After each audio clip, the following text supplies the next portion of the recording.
नमस्कार सर. नमस्कार. आपलं स्वागत आहे आयकॉन स्टील प्रस्तुत बिल्ड आयकॉन या उपक्रमामध्ये. आज आम्ही आलो धाराशिवमध्ये आणि माझ्यासोबत आहेत senior engineer Sanjay Deshmane sir.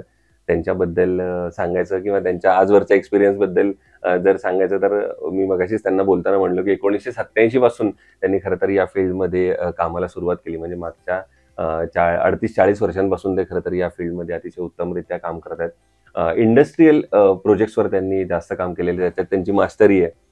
त्याच्यासोबत धाराशिवमधली जी इंजिनिअरिंग असोसिएशन आहे तिथले फाउंडर मेंबर सुद्धा ते आहेत. आणि सगळ्यात महत्त्वाचं म्हणजे धाराशिवमधला पहिल्या काय म्हणू आपण त्याला रजिस्टर्ड सिव्हिल इंजिनियर असं ज्याला म्हणता येईल, तर त्यांचा मानही त्यांचाच आहे. तर त्यामुळे विशेषतः मला त्यांच्याकडनं धाराशिवमधल्या या बदलत्या सगळ्या प्रवाहाबद्दल, त्यांच्या अनुभवाबद्दल, ही इंडस्ट्री कशी चेंज होत गेली, त्याचबरोबर ते स्वतः उद्योजक सुद्धा आहेत. याशी रिलेटेड ते त्यांच्या क्रीडाई प्रेसिडेंट सुद्धा ते पूर्वीचे राहिले. तर अशा वेगवेगळ्या पॅरामीटर्सवर त्यांच्याशी बोलायचे, त्यांच्या अनुभवाबद्दल बोलायचे, एकंदर आजवरच्या प्रवासाबद्दल बोलायचे. आणि बिल्ड आयकॉन हा प्लॅटफॉर्मच असा आहे ज्याच्यामध्ये तुमच्यासारख्या नामांकित प्रतिथयश इंजिनियरशी आम्ही बोलतोय. आणि त्याचा फक्त हेतू इतकाच आहे की या क्षेत्रात जे नवीन तरुण इंजिनियर्स येतात त्यांना त्या निमित्तानं मार्गदर्शक सूत्र त्यातनं मिळतील, ही चर्चा सकारात्मक ठरेल. आणि हा एवढाच फक्त त्या बिल्ड आयकॉन या प्लॅटफॉर्मचा हेतू आहे. त्यामुळे तुमचं स्वागत आहे पुन्हा एकदा. आणि आपण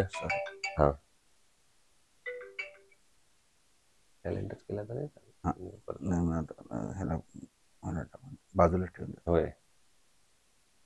ओके. येस. तर कट केला तेवढा. हो, तर तुमचं स्वागत आहे पुन्हा एकदा. आणि आता आपण थेट चर्चेला सुरुवात करूया. सगळ्यात आधी मला विचारावंसं वाटतंय, कारण मागं 35-38 वर्ष तुम्हाला मागे न्यायचंय, त्यामुळे तो पूर्ण पट उलगडायचा, त्यामुळे त्याची सुरुवातच तिथनं करूया.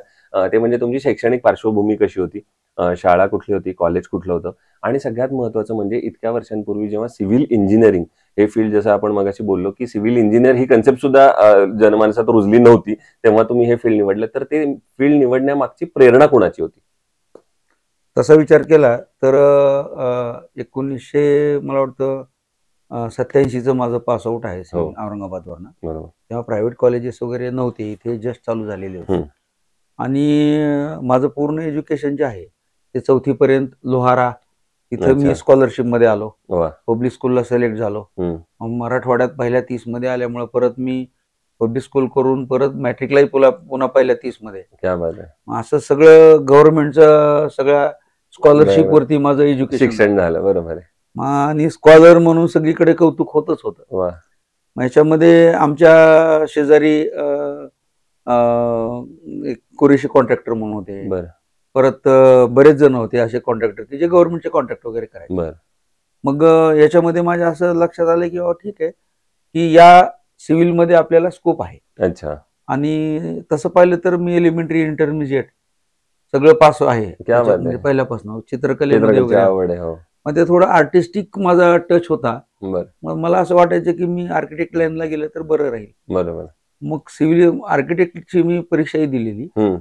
माझं वेटिंग फर्स्ट होता 12वी नंतर. मी NIT नागपूरला जे स्कूललाही माझं इंटरव्ह्यू झालेला. तिथे मला वेटिंग फर्स्ट, पण तेव्हा कम्युनिकेशन नव्हतं, मोबाईल नव्हता. तार आली, ती वेटिंग डेट गेल्यानंतर तार आली, त्यामुळे मी तिथे जॉईन होऊ शकलो नाही तर माझं आर्किटेक्ट झालं असतं. पण त्याला नाविलाज म्हणून मग मी सिव्हिल घेतलं. बरोबर आहे. पण एका अर्थानं नाईलाज म्हणून जरी घेतलं तरी आता आम्हाला पण अभिमान वाटतोय आणि माझ्या धाराशिवमधल्या अनेक यांना सुद्धा असा अभिमान वाटतो तुम्ही या फील्डमध्ये आलात, कारण इतकं मोठं काम तुम्ही यामध्ये करून ठेवले. तर त्याच्यानंतरचा प्रवास कसा होता? म्हणजे सिव्हिल इंजिनियर आता नाईलाजानं जरी आलात तरी अर्थातच तुम्ही स्कॉलर होता, त्यामुळे ते तुम्ही उत्तमरित्या पास केलं असणार, यात काही शंकाच नाही. त्याच्यानंतरचा प्रवास कसा होता सिव्हिल इंजिनिअरिंग झाल्यावरचा? मग काय झालं, बारसकर सर म्हणून आमच्या इथे एक अगोदर प्रॅक्टिशनर होते. मग त्यांचं मी थोडं बघितलं आणि वडिलांची इच्छा अशी होती की तू आता 5वी पासून बाहेर आहेस. बरोबर. तर मग आता तू इथे येऊन काहीतरी कर. मग त्या उद्देशाने मी डायरेक्ट धाराशिवला आलो. मग इथे आल्यानंतर मला पहिल्यांदा काय करावं कळत नव्हतं. मग मी कॉन्ट्रॅक्टरशिप, कन्सल्टन्सी आणि ट्युशन्स या तिन्ही पॅरलल गोष्टी चालू केल्या. बरं. आणि पॅरलल गोष्टी करायचं कारण एकच होतं की आपण आपला वेळ वाया घालवायचा. कारण आपल्याला इंटरेस्ट एरिया कशामध्ये तो लक्षात येईपर्यंत आपला वेळ घालवायचा. बरोबर. असा विचार केल्यानंतर माझ्या असं लक्षात आलं की या ठिकाणी आपल्याला कन्सल्टन्सीमध्ये जास्त स्कोप आहे. अच्छा. तो स्कोप लक्षात घेऊन मी मग माझा सेटअप केला. त्यावेळेस अमोनिया प्रिंटिंग मशीन ही पहिली होती इथं आणलेली. अच्छा. ती प्रिंटिंग मशीन असेल किंवा बाकी सगळ्या गोष्टी असेल, ड्राफ्टिंग करायचं असेल किंवा ड्राफ्टमन माझ्याकडे मी ठेवले कामाला. हे सगळं करत करत एक आर्किटेक्ट पण पार्टनर मी घेतला आणि ठेवला, दिलीप पाटील म्हणून. पण इथे परिस्थिती अशी होती की तिथे रेल्वेचे डबे बांधल्यासारखे घर बांधायची सगळे, आणि आर्किटेक्ट किंवा इंजिनियरचं महत्व त्या काळात काही नव्हतं. आणि आपले रेल्वेचे डबे बांधलेत, मिस्त्री देवभाव असा कन्सेप्ट होता. आणि मिस्त्री सांगाल त्या पद्धतीनं मार्कआउट, त्या पद्धतीनं बांधकाम, आणि नगरपालिकेमध्ये कोणतरी ट्रेसिंग करून दिलं की ते सँक्शन मिळून जायचं, त्याला इंजिनियरच असावं असं त्या काळात बंधन नव्हतं. बरोबर. मग असं असायचं. ते मग आम्ही तो बदलायचा प्रयत्न केला. कमीत कमी किमतीमध्ये आपण प्लॅन काढून द्यायचा प्रयत्न केला. पण लोक प्लॅन काढून घेतल्यानंतर किंवा ऑप्शन वगैरे लक्षात आल्यानंतर त्या काळात इतका अवेअरनेस नव्हता की स्पेस युटिलायझेशन, बरोबर, सर्क्युलेशन, एस्थेटिक्स आणि या सगळ्या गोष्टी बरोबर की बजेटिंग, बरोबर, हा सुद्धा भाग त्यांच्याकडे नव्हता. बरोबर. मग त्याच्यामुळं मला त्रास व्हायचा. आणि शेवटी मग कमीत कमी पैसे सांगून सुद्धा तो निघून जायचा आणि मिस्त्रीला कडनं करून घ्यायचा. आणि करताना मग एखादी, जरी माझा प्लॅन एखाद्याने ऍक्सेप्ट केला असेल तरी करताना मनाने एखादी रूम वाढवायचा, परत स्लॅब टाकल्यानंतर त्याला व्हेंटिलेशन यायचं नाही, असे सगळे पुन्हा प्रॉब्लेम यायचे. मग त्याच्यानंतर मग हळूहळू लोकांना कळायला लागले की काय महत्व आहे आर्किटेक्ट आणि इंजिनियरचा. तो अवेअरनेस वाढवायचा मी प्रयत्न केला एका अर्थानं. आणि मग तुमची याला सुरुवात झाली. मग त्याच्यानंतर त्या पेविंग ब्लॉक आपण मगाशी बोललो त्या फॅक्टरीकडे कसं वळलं? आता हे करत असताना माझ्या लक्षात असलं काही चांगले व्यापारी, काही मारवाडी, काही कम्युनिटी होती की मोदानी साहेब होते बँकेचे, जनता बँकेचे, आणि बाकी सगळे असे होते की ते मला माझ्या नॉलेजवर ट्रस्ट करून बरेच कामं द्यायची. त्या कामातनं माझ्या असं लक्षात आलं की कुठलं जर काही मटेरियल जर लागत असेल तर इथे बार्शी, लातूर, सोलापूरला आपल्याला जायला लागायचं. बरोबर. मग आपल्याच बिझनेस मध्ये आपल्या या मटेरियलचं शॉर्टेज आपल्या भागामध्ये आहे हे लक्षात आल्यामुळं माझी एंटरप्राइज माइंड जागृत झालं. आणि असं ठरलं की त्या काळामध्ये एक एंटरप्रिनरशिप डेव्हलपमेंट प्रोग्राम होता सेंट्रल गव्हर्नमेंट. त्या प्रोग्रामसाठी मी लातूरला गेलो आणि लातूरला त्या प्रोग्राम मधनं मला ऍक्च्युअल मोटिवेशन मिळालं. म्हणजे गव्हर्नमेंट, ते पण एंटरप्रेनर होणं हा सुद्धा गव्हर्नमेंटचाच प्रॉडक्ट आहे इनडायरेक्टली. बरोबर, असं मला वाटतं. मग त्या इंटरव्ह्यू मधनं 6 आठवड्याचा ट्रेनिंग प्रोग्राम झाला एंटरप्रेन्योरशिप डेव्हलपमेंट. आणि त्यातनं मग मला लक्षात आलं की आपली इंडस्ट्री निश्चित चालणार आहे आणि त्याला मार्केट ऑलरेडी आपण बघितलेलं आहे, आपण पकडलेलं आहे आणि माहिती आहे आपल्याला. त्यामुळे बाहेर लातूर, सोलापूर, बार्शी अशा ठिकाणी आपल्या इथले लोक कुणी जाऊ नयेत आणि त्यांना लागणारा प्रॉडक्ट निर्माण करायचा. म्हणून मी MIDC मध्ये जागा घेतली आणि यासाठी गव्हर्नमेंटची हँड होल्डिंग आणि रेड कार्पेट त्यावेळेस होतच. बरोबर. त्याबद्दल काही त्यामुळे मिळालं ते आणि हा प्रवास सगळा सुरू झाला त्यामध्ये. सो आता सिव्हिल इंजिनिअरिंगशी रिलेटेड काही प्रश्नांकडे येऊया, कारण हा मी म्हणलं तसं इतका आठवणींचा मोठा पट आहे आणि इतका अनुभव आहे त्याच्यामध्ये, त्यामुळे आणि तो असा उलगडायचा म्हणजे तर अवघड आहे. पण जसं जसं काळाच्या ओघात येईल त्याप्रमाणे आपण त्यावर बोलतच राहू. दुसरी गोष्ट म्हणजे हे जसं फील्ड तुम्ही इतके वर्ष बघताय तसं यातलं बदलतं तंत्रज्ञान सुद्धा बघताय. जेव्हा माझ्या मते तुम्ही पहिल्यांदा सुरू केलं असेल, मग अशी तुम्ही JJचा उल्लेख केला, तेव्हा जर कदाचित आर्किटेक्ट मध्ये तुम्ही गेला असता तर कदाचित पेन्सिल आणि पेपरवर तो पहिला प्लॅन किंवा ड्रॉइंग होतो. तसंच सिव्हिल इंजिनिअरिंगला पण होतच, तसंच ड्रॉइंग पहिलं केलं. आणि आता कॉम्प्युटरवर क्षणार्धात किंवा दिवसाला 2-3 प्लॅन सुद्धा तुम्ही आता देऊ शकता. हे एक ट्रान्झिशन मोठं बघितलंय तुम्ही टेक्नॉलॉजीचं. तर या तंत्रज्ञानाचा आता फायदा कसा होतो, पहिली गोष्ट. आणि दुसरी गोष्ट म्हणजे इतक्या वर्षांनंतर खरं पुन्हा एकदा असं वाटतं का की आता मला काहीतरी नवीन शिकायला पाहिजे जर या बदलच्या तंत्रज्ञानासोबत? निश्चित आहे, या तंत्रज्ञान बदलाचा तर उपयोग फार होतो. त्याच्यामुळे एक तर काय झालं, टाइम सेव्हिंग झाला. बरोबर. आणि तुम्ही ड्रॉइंग काढायचं, ते ड्रॉइंग आपण स्ट्रक्चरवाल्याला द्यायचं, परत त्यांनी त्याच्यावर वेगळं वर्किंग करायचं, तसं न होता तुम्ही टेक्नॉलॉजीमुळे तुम्ही ऑटोकॅडचं ड्रॉइंग इमिडिएट मेलने पाठवू शकता, व्हॉट्सअपवर पाठवू शकता. तो त्याच्यावर लगेच स्ट्रक्चरल इंजिनियर त्याच्यावर इमिडिएट वर्किंग करू शकतो. आणि पॅरलली आर्किटेक्ट त्याच्यावर 3D स्टुडिओ मध्ये असेल किंवा स्केचअप मध्ये असेल, हे सगळे ड्रॉइंग काढतात. आणि आता वॉक थ्रू वगैरे करून कस्टमरला डायरेक्ट तुझं रूम आणि किंवा घर कसं दिसणार आहे हे इमिडिएट त्याला व्हिज्युअलाइज होतं. त्यामुळं त्याला काय आवश्यक आहे आणि काय नाहीये, काही गोष्टी जर त्याच्यातनं सुटलेल्या असत्या आर्किटेक्टला सांगायच्या, तर त्यात त्याला सांगता येतात परत आणि ते करेक्शन करून घेतात. बरोबर. आणि हा एक सगळ्यात गोष्ट महत्वाची आहे. बरोबर. आणि आर्किटेक्टला सुद्धा आपण जे इमॅजिनेशन केलेलं आहे ते जेव्हा वास्तवात उतरतं तेव्हा त्याचं रूप कसं असणार आहे. बरोबर. मग याच्यात माझी जी थीम आहे ती त्यात उतरली का हे बघण्याचं, याचं इमॅजिनेशन करण्यापेक्षा त्याला प्रॅक्टिकली म्हणजे त्याला पाहायला मिळते. बरोबर. म्हणजे तो सगळ्यात महत्वाचा तंत्रज्ञानाचा फायदा आहे एका दृष्टीने. जसं आपण एकीकडे म्हणतो तंत्रज्ञानाचा हा फायदा आहे, तसं दुसरीकडे या सगळ्या इंडस्ट्रीमध्ये एक लेबर किंवा कामगार हा कायमच केंद्रस्थानी राहिलेला, कारण ही लेबर ओरिएंटेड इंडस्ट्री आहे. अर्थात किती तंत्रज्ञान आलं तरी लेबर आहेत ना आपण बाहेर काढू नाही शकत. तर पण बऱ्याचदा यामध्ये अनस्किल्ड लेबरचं पर्सेंटेज सुद्धा गेल्या काही वर्षांपासून तितकंच राहिलेलं आहे, किंवा काही ठिकाणी ते वाढलेलं सुद्धा आहे. तर या अनस्किल्ड लेबरकडून काम करून घेणं हे बऱ्याचदा धोकादायक सुद्धा ठरू शकतं. तर तुम्ही या सगळ्या परिस्थितीकडे कसं बघता आणि हाताळता?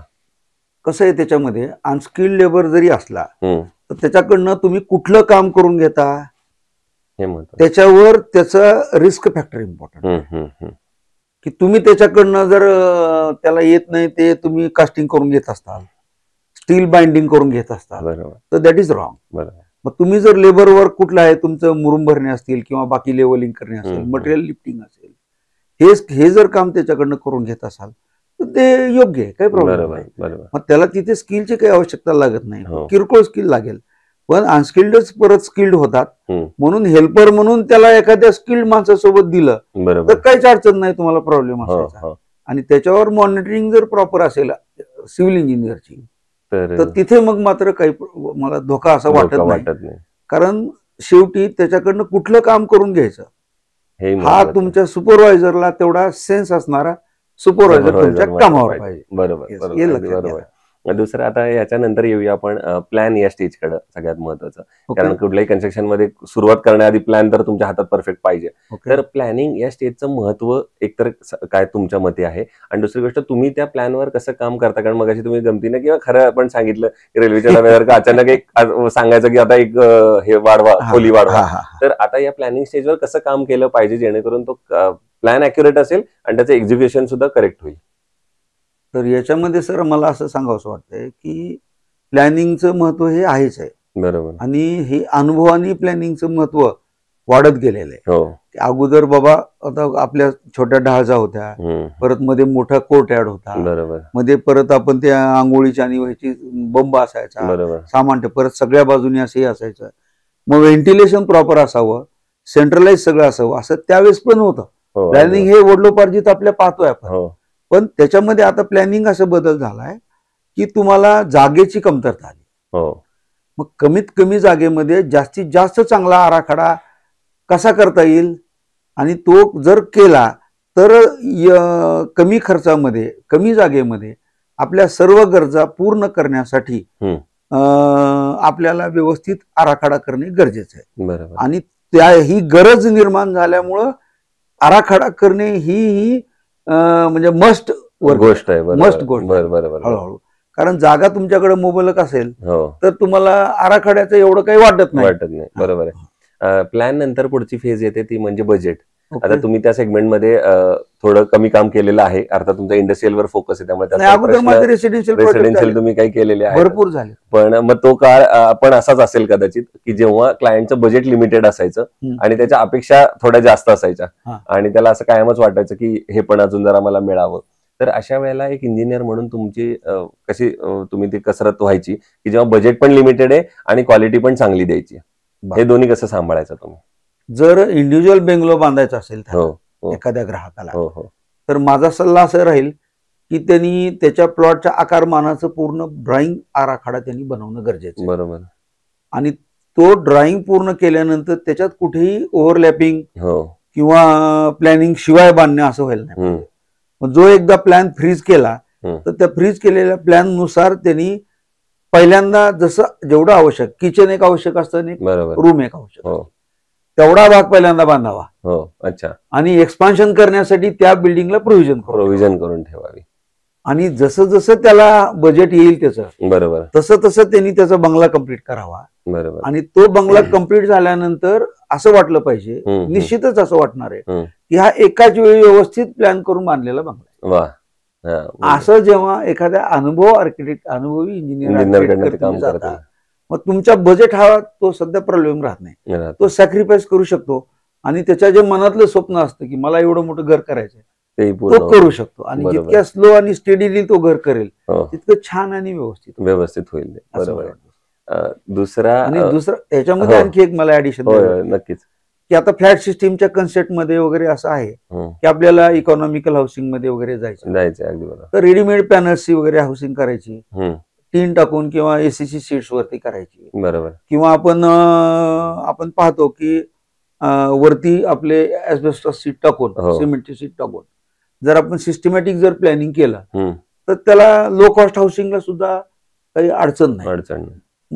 मूळ मुद्दा काय असतो की जे तुमचं स्ट्रक्चर उभा करण्यासाठी जे लागणारी मेन कॉलम बीम्स वगैरे असतात तिथं कॉम्प्रोमाइज करता येत नाही. बरोबर. कारण त्याचे जे स्टँडर्ड्स आहेत त्यानुसार तुम्हाला G+2 साठी किंवा G+3 साठी बरोबर ज्या स्टँडर्ड साइजेस आणि त्याचे जे रिक्वायर्ड बार्स आहेत ते तेवढेच घालायला लागतात, जरी तुम्ही एक मजला बांधायचा असेल. बरोबर. त्याच्यामुळे त्या स्टँडर्ड्सला तुम्हाला कॉम्प्रोमाइज करता येत नाही. बरोबर. म्हणून तुम्हाला इकॉनॉमिकल बांधायचं असेल तर तुम्ही रो हाऊसिंग बांधा, कॉमन मध्ये बांधा, एकाच फ्लोअरचं बांधा, वरचा मजला बांधू नका. बरोबर. आणि त्या फ्लोअरला जशी स्ट्रेंथ पाहिजे त्या पद्धतीचे तुम्ही पार्टिशन करा. बरोबर. मग ब्रिक्स बांधून पुन्हा प्लॅस्टर करण्याऐवजी रेडी पार्टिशन येतात ते करू शकता तुम्ही. बरोबर. म्हणजे त्याच्यामुळं त्याचा खर्च पण कमी होतो थोडा. बरोबर.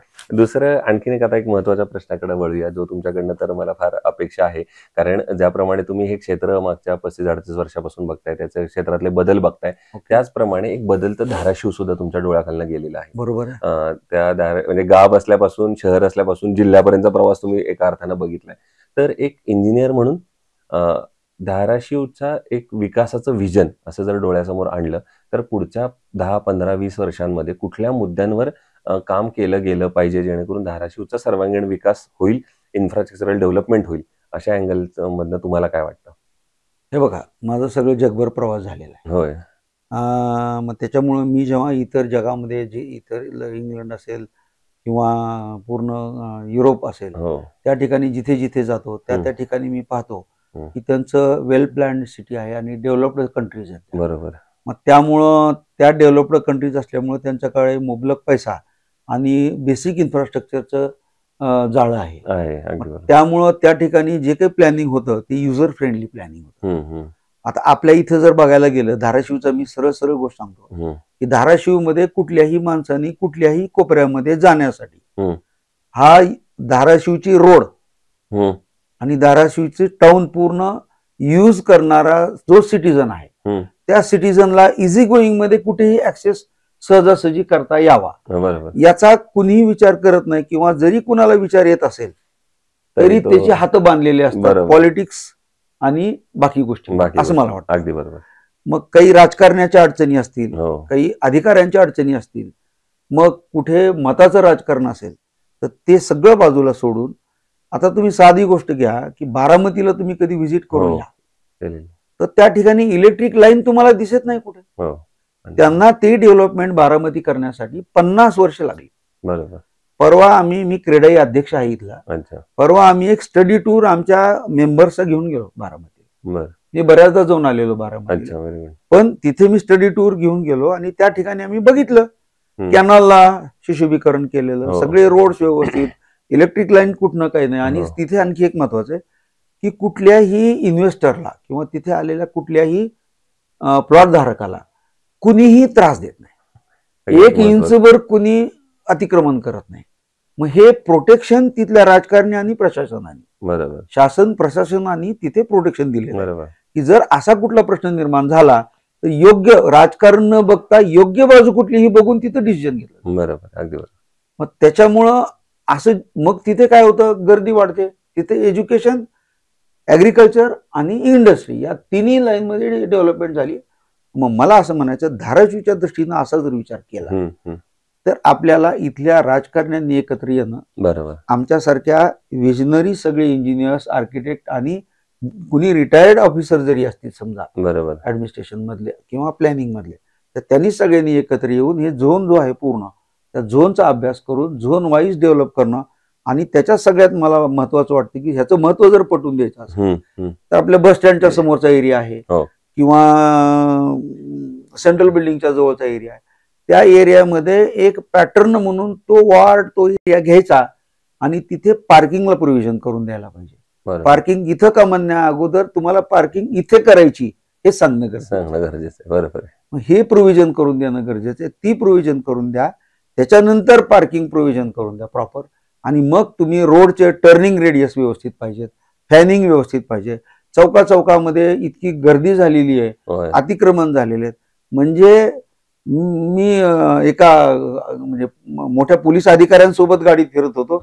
सर म्हटलं आपण एक 10 मिनिटं जर इथं चौकात उभा राहिलात तर तुम्ही किती फ्रस्ट्रेट व्हाल याचा अंदाज करू शकत नाही. बरोबर, म्हणजे इतकी वाईट परिस्थिती होती. म्हणजे अशी वाईट परिस्थिती सगळीकडे आहे, पण अधिकाऱ्यांचे काही हात बांधलेले आहेत. बरोबर, त्यामुळे त्यांना विरोध करता येत नाही, पण हे करणं गरजेचं. पण जसं की मी पुण्यामध्ये औरंगाबादमध्ये आमचे दिलीप बंड म्हणून मित्र होते, तर दिलीप बंड कमिशनर जेव्हा होते त्यांनी काही विचार केला नाही. त्यांनी असे सगळे जे सर्कस वगैरे त्यांचं गरज नसताना जिथे अतिक्रमण झालेले आहेत त्या सगळ्या ओपन केला, तर मला वाटतं खऱ्या अर्थानं सिटीजन्स खुश होतील.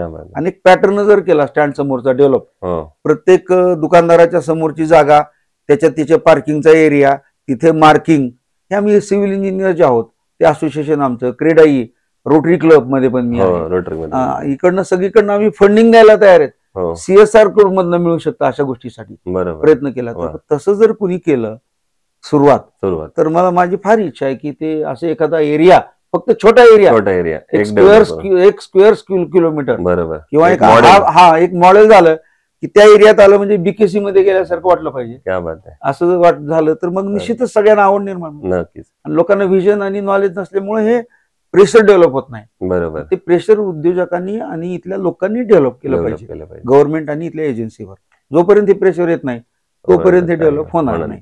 आपण स्वतः जबाबदारी ते न डेव्हलप व्हायला, असं मला वाटतं. पण अशाला मग शासन किंवा प्रशासन कशा पद्धतीनं मदत करू शकतं असं तुम्हाला वाटतं? या सगळ्यामध्ये मदत निश्चित करतं शासन प्रशासन.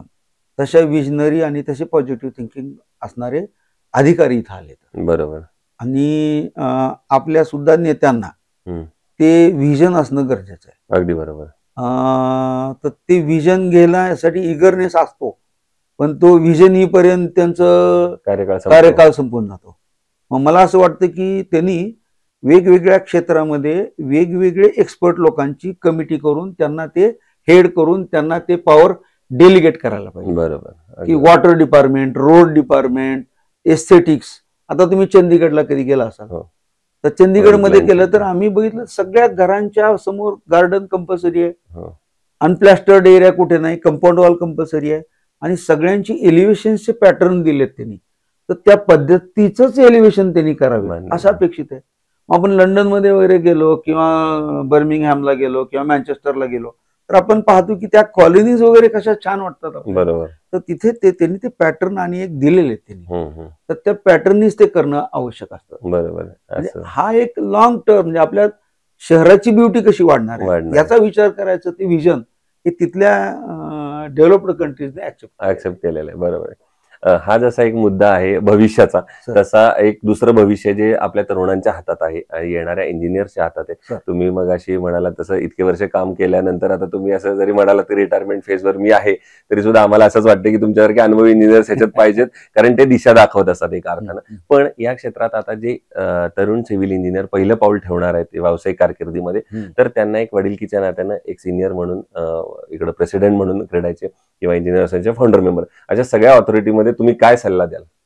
माझा सल्ला नवीन इनकमिंग जे काही इंजिनियर्स आहेत आमच्या या कन्सल्टन्सी प्रोफेशन मध्ये, त्यांना असाच राहील की त्यांनी एखाद्या रेनाईन आर्किटेक्टकडे, बरोबर, एका चांगल्या आर्किटेक्टकडे, सिव्हिल इंजिनियरकडे थोडे दिवस त्यांनी अनुभवासाठी घालवायला. अगदी बरोबर.